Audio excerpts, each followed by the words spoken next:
How to change an iPhone ringtone with a song. Hello everyone. In this video, I will show you how to change an iPhone ringtone with a song. First, go to Settings, then Sounds and Haptics. Now, under Sounds and Haptic Patterns, tap the sound that you want to change.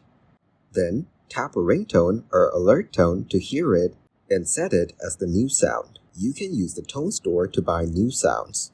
These purchases are associated with your Apple ID and payment method on file. Go to Settings, then Sounds and Haptics, then go to Ringtones.